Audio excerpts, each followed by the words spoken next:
Hi everyone, as promised I am doing a full review of the Kogan Dual Monitor Mount that I purchased a few months ago.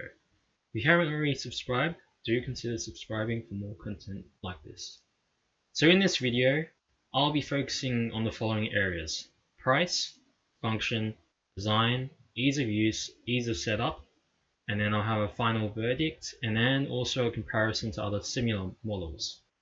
So in terms of price, the product that I purchased was $35.99 Aussie dollars, and this was bought with Kogan's first special price, which is sort of a membership that you can join for free postage. Originally it was priced at $89.99 Australian dollars, but I was able to save $54, and I also got free express post by signing up to a Kogan first free trial, which is usually 2 weeks in length. So the value for money also with this compared to other models such as the Mark 1 Kogan Dual Monitor Mount, which is an earlier model, which was at the time $89.99. So this Mark 2 was definitely a steal when you did compare those prices, but also it did have better technical specifications as well. So these technical specifications were being able to support heavier monitors, so having the support of up to 12 kilos per arm. So the verdict for this was 5 out of 5 because the price was definitely a steal. I wasn't expecting it to be $35.99. That is really a steal for a dual monitor mount. So onto the function. The dual monitor mount does its job.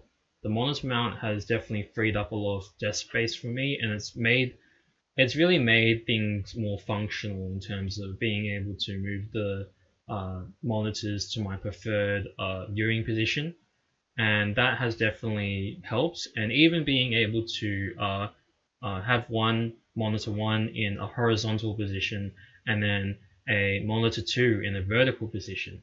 So that is definitely really convenient that I didn't have before. The arms may be a little difficult to adjust, and you may find that the arms may sag to one side if you have monitors mounted. Vertical adjustment is a bit more difficult than doing horizontal adjustment, because horizontal adjustment is really usually adjusting one monitor at a time, whereas vertical is adjusting the whole 2 monitors that you have. So the verdict that I have for this is 4 out of 5. Accounting for the facts that I've stated before. Moving on to the design. The design is simple, yet it works very well. It's very sleek, it's got good high quality materials, and also I do prefer this model when compared to other models that have those zigzag arms. So the Kogan monitor mount for the Mark 1 version did have those, so I think they weren't able to support as much weight. So I thought this one was a better design.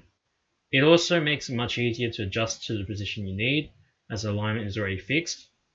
And also, the vertical adjustment lock could have been designed better, so it would be easier to adjust the vertical height.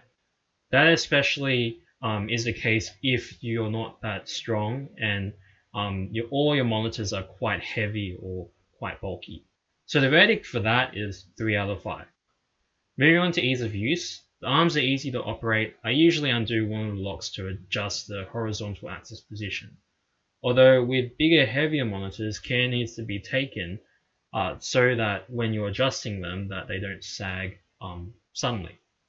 However, it should be easy for most people to adjust for horizontal axis. Vertical axis may be more difficult, as noted in the previous sections. So a verdict of 3 out of 5 was given, accounting for these facts and factors. The ease of setup. The mount itself comes with a manual. However, some may find the manual may not have enough detail, or it may be just hard to follow. So you need to be patient when setting it up as well, as it can take some time. For me to get it fully set up with both my monitors took just under 2 hours. But the thing is, you also spend most of your time setting up the monitors, so removing your stands and then setting up your VESA mounts if you do have those. If you don't have VESA mounts, then it kind of complicates things and it might take you longer as well.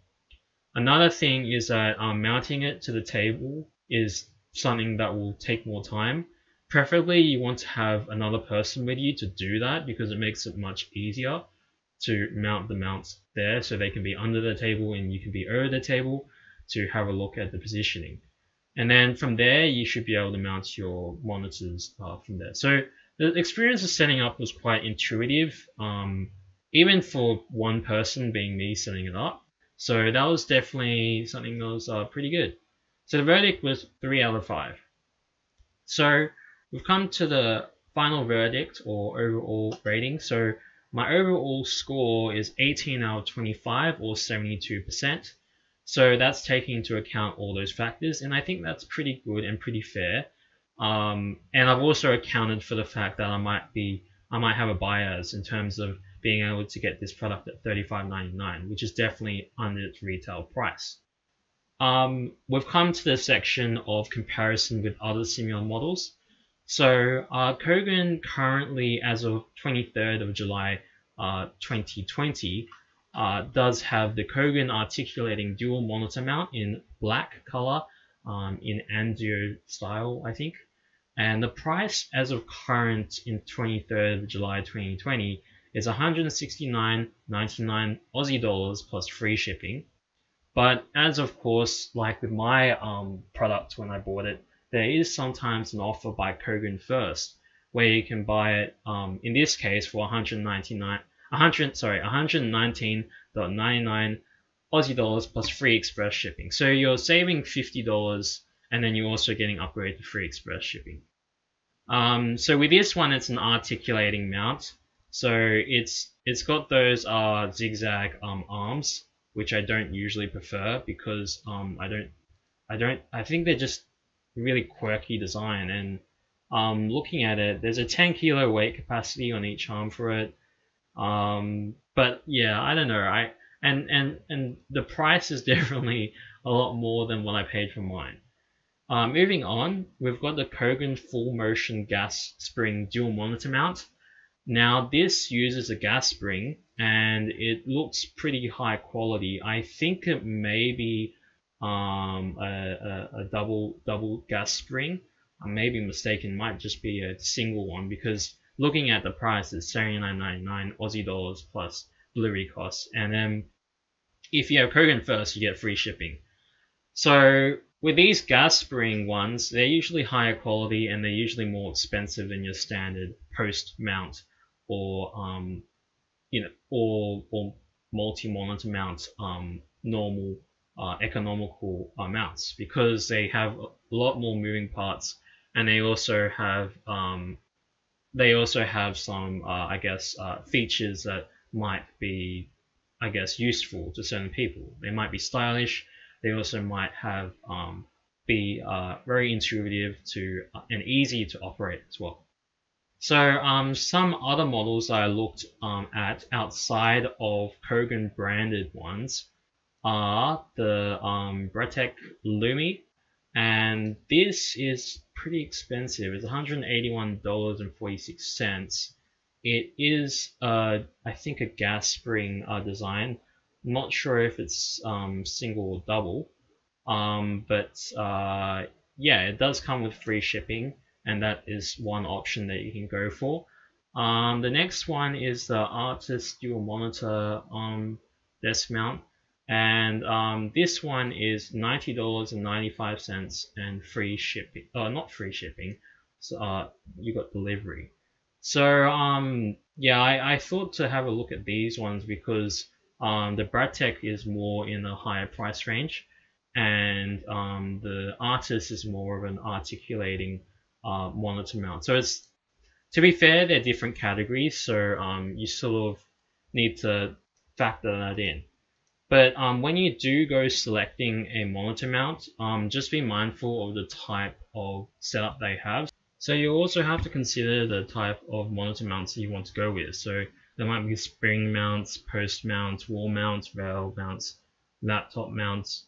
If you're specifically focusing on dual monitors, then you'd probably be looking at spring monitors, post mounts, and maybe wall mounts if you want to do that. But I think the main ones are spring and post mounts, so those are definitely ones to focus on. Spring mounts can be more expensive, but they do have the added benefit of being sort of easy to move your monitor mount. But ultimately, it'll really depend on what monitor mounts you want to have. Like if you don't mind paying more money, then probably go with a spring mount. Otherwise, if you're after economical performance, then just probably go for a post mount like I did. But otherwise, that's it for today. Thanks for watching, and if you have any questions, leave them in the comments. I'm happy to answer them. And if you have any questions about how I use my monitor mount or anything like that, do ask them. And if you'd like to see more of these types of videos, please do consider subscribing. If you like the video, like it. If you disliked it, you can dislike it. I won't be offended. And also, I'll be releasing more videos out. Do leave any suggestions that you have. So definitely keep that in mind. Thanks guys, and I'll see you guys later.